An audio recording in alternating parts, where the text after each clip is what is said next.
உங்களுக்கு நானும் எனக்கு நீங்களும் புதுசு கிடையாது. நமக்குள்ள அறிமுகம் தேவை கிடையாது. பல தடவை சந்திச்சிருக்கிறோம், பேசியிருக்கிறோம்.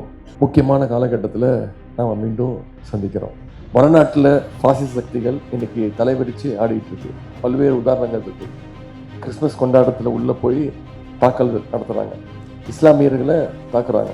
அதே மாதிரி ஒரு நிலைமையை தமிழ்நாட்டிலையும் ஏற்படுத்தணும்னு பாசிச கூட்டம் முயற்சி பண்ணிட்டு இருக்கிறாங்க.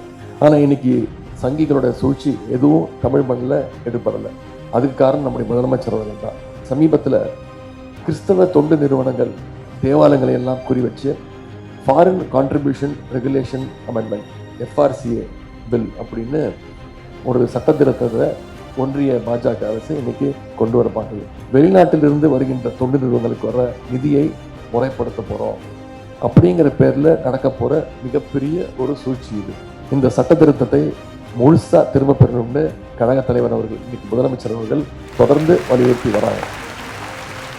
மத நல்லிணக்கத்தை பேசுகிறவங்க தான் தமிழ்நாட்டு மக்கள் ஆதரிப்பாங்க. வெறுப்பு அரசியல் பரப்புகிற பாஜகவை தமிழ்நாட்டு மக்கள் என்றைக்குமே ஏற்றுக்கவே மாட்டாங்க.